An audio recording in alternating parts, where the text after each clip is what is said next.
हम लोग साथ में हैं इसके। जिस बेटी कोई भी जाति की हो, जुल्म जिसके साथ भी हो, जुल्म होता है। जुल्म में कोई मजहब कोई धर्म नहीं होता है।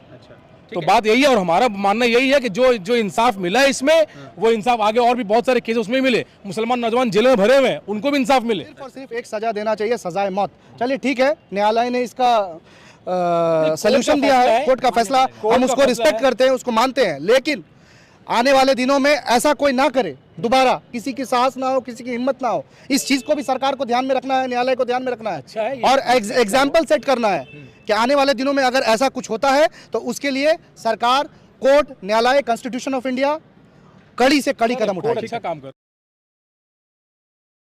पूरे देश भर की निगाहें पश्चिम बंगाल के कोर्ट पर थी। पश्चिम बंगाल के कोर्ट ने ऐतिहासिक फैसला सुनाते हुए संजय राय को जो है उम्र कैद की सजा सुनाई है। पश्चिम बंगाल गवर्नमेंट को 17 लाख रुपए कंपनसेशन देने की बात की है।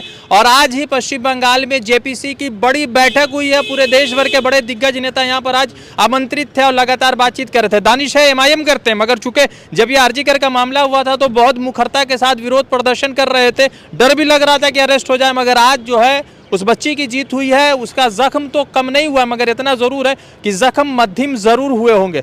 दानिश साहब, आरजीकर का फैसला आया और आज जो है 17 लाख रुपए ममता बनर्जी सरकार से कहा गया कि कॉम्पनसेशन आप दीजिए। किसकी जीत है? अदलिया की जीत है या वो बच्चियों की जीत है जो लगातार विरोध प्रदर्शन कर रही थी?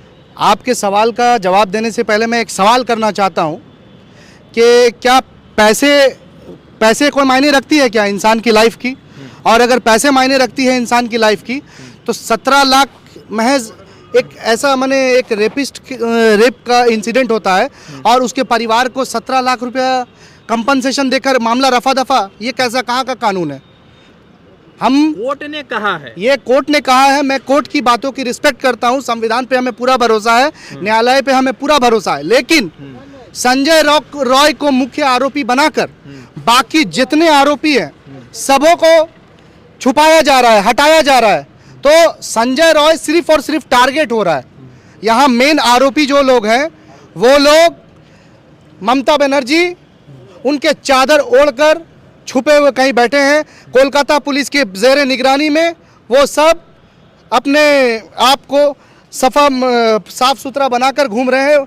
टीएमसी का पहले हम लोग सुनते थे Bharatiya Janata party detergent powder आता था, अब तृणमूल कांग्रेस डिटर्जेंट पाउडर भी आने लगा है। ये कहाँ मिल रहा है भाई ये पाउडर? ये कलकत्ता ममता बनर्जी के घर पे मिल रहा है, पश्चिम बंगाल में अभिषेक बनर्जी के घर पे मिल रहा है। आप जाइए। भाई ये कितना ट्रांसपेरेंसी से केस हुआ, कितना जल्दी, दिसंबर का अगस्त का केस है और जनवरी में सजा मिल गया। तो और क्या चाहते हैं पश्चिम? ये आप देखिए कि पश्चिम बंगाल में क्या हो रहा है और क्या होना चाहिए। ऐसे ऐसे हजारों केस जो आज तक कोर्ट में पेंडिंग है, उसकी सुनवाई नहीं होती है। लेकिन इसी केस को स्पेशल फोकस करके जल्दी से जल्दी खत्म कर दिया जाता है। लोग तो सड़क पे प्रदर्शन कर इसका मसला, इसका मेन मोटिव यही है। तृणमूल कांग्रेस और भारतीय जनता पार्टी और सीपीआईएम कॉमरेड, ये तीनों पार्टी मिलकर अपनी अपनी पॉलिटिकल छवि को चमका चुकी। अरे भाई, बीजेपी कह रही है कि टीएमसी मुसलमानों की पार्टी, आप कह रहे हैं कि टीएमसी भाजपा की पार्टी है, तो समझ में नहीं आता। अभी लोग तो कौन किसका पार्टी है, कौन किसका नहीं, ये हमें नहीं मालूम। हमें ये पता है कि जनता एमआईएम के साथ है और आने वाले 2026 में उसका आगाज हो चुका है। आप देख रहे होंगे आज पश्चिम बंगाल में बैरिस्टर असदुद्दीन अवैसी साहब की कदमबोशी हो चुकी है और आने वाले दिनों में 2026 में पश्चिम बंगाल में एमआईएम बड़े जोश और खरूस के साथ लड़ेगी और ममता बनर्जी को मुखर जवाब देगी इंशाअल्लाह ताला। बताइए, कदमबोशी हो गई असद साहब की। असद साहब तो लोकसभा के लीडर है, कोई मजहबी रहनुमा तो नहीं है, पीर साहब तो नहीं है ना भाई कि कदमबोशी हो रही है? पीर साहब हम कहाँ बना रहे हैं? आप उनको पीर साहब बोल रहे हैं। हो रही है ऑब्वियसली, उनकी कदम पड़ी है बंगाल में, तो वो कदमबोशी है ना हमारे लिए। अगर आपको उर्दू में कुछ कमी है तो कदमबोशी मतलब क्या होता है? कदमबोशी का मतलब कदम रखा उन्होंने, अच्छा, कदमबोशी हो गई है। अच्छा, उनका मतलब ये बोल रहे, तो आप ये मत सोचिए असद साहब हम लोग हिंदुस्तान बिल्कुल नहीं है। किसने कहा? हमने कहा कभी आपको मजहबी रहनुमा है? देश के रहनुमा है, हमारे कौम के रहनुमा है। हमारा संविधान ने इजाजत दी काम करने का अपने, इसीलिए वो आए यहाँ पे। और अब जेपीसी के लिए आप पार्लियामेंट में सबसे ज्यादा आवाज उठाने वाला कौन है? ठीक है, मतलब आज तो ममता बनर्जी सरकार का बड़ा कह सकते हैं कि ट्रांसपेरेंसी रहा ना इस पूरे केस में। अगस्त में मामला होता है और जनवरी में सजा मिल गई। हम लोग ये हमारे पार्टी के भी हैं, हमारे दानिश साहब ने जो कहा, हमारा मानना यही है, इस पे अगर इंसाफ हुआ है तो इंसाफ अगर किसी को मिला है तो मिलने दीजिए।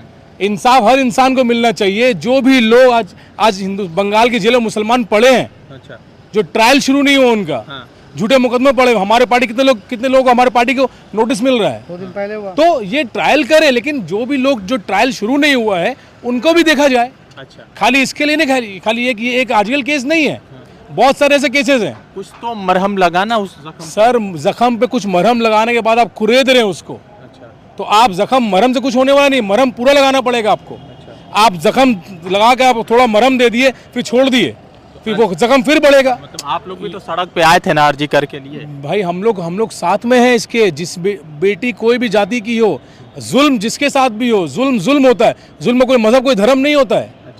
तो बात यही है, और हमारा मानना यही है कि जो इंसाफ मिला है इसमें, वो इंसाफ आगे और भी बहुत सारे केस उसमें भी मिले। मुसलमान नौजवान जेलों में भरे हुए हैं, उनको भी इंसाफ मिले। अच्छा, ठीक है। तो मतलब असदुद्दीन ओवैसी ने भी इस पूरे अर्जीकार पे ममता बनर्जी सरकार की और कोलकाता पुलिस की लापरवाही की कई मर्तबा उन्होंने आवाज उठाई थी। तो क्या लग रहा है कि मतलब आज जब फैसला आया तो ये घटनाएं रुक जाएंगी, और वो दरिंदों का क्या है जो लड़कियों को देखकर इस तरह की घटना सबसे बड़ी बात, जो ऐसे कारनामे को अंजाम देते हैं उनका कोई मजहब कोई धर्म नहीं होता, ठीक है।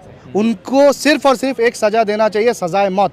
चलिए ठीक है, न्यायालय ने इसका सल्यूशन दिया है, कोर्ट का फैसला, हम उसको रिस्पेक्ट करते हैं, उसको मानते हैं। लेकिन आने वाले दिनों में ऐसा कोई ना करे दोबारा, किसी की साहस ना हो, किसी की हिम्मत ना हो। इस चीज को भी सरकार को ध्यान में रखना है, न्यायालय को ध्यान में रखना है, अच्छा है और एग्जाम्पल सेट करना है कि आने वाले दिनों में अगर ऐसा कुछ होता है तो उसके लिए सरकार, कोर्ट, न्यायालय, कॉन्स्टिट्यूशन ऑफ इंडिया कड़ी से कड़ी कदम उठाएगी। अच्छा काम कर रहे हैं। तो पूरे देश भर में आज जो है आरजीकर को लेकर मामला चल रहा था। दूसरी तरफ जेपीसी के पूरे देश भर में मीटिंग चल रही थी। पश्चिम बंगाल में आज मीटिंग हुई, कई सारे बड़े दिग्गज आकर आज जेपीसी की मीटिंग पर बोल कर गए हैं। सवाल महत्वपूर्ण यह है कि पूरे देश भर के लोग आरजीकर पर थे। आरजीकर की बेटी को फिलहाल इंसाफ मिला है, कोर्ट ने सजा सुनाया है। 17 लाख रुपए पश्चिम बंगाल सरकार को कहा है कि आप कंपनसेशन दीजिए, मगर उसी बेटी के पिता ने कहा कि हमें कंपनसेशन नहीं चाहिए। अब देखना ही है कि इस तरह की घटनाओं से कार्रवाई रुकेगी, या जो लोग इस तरह की घटना को अंजाम देते उनके मन में कितना डर पैदा होता है। रजा अंसारी की रिपोर्ट।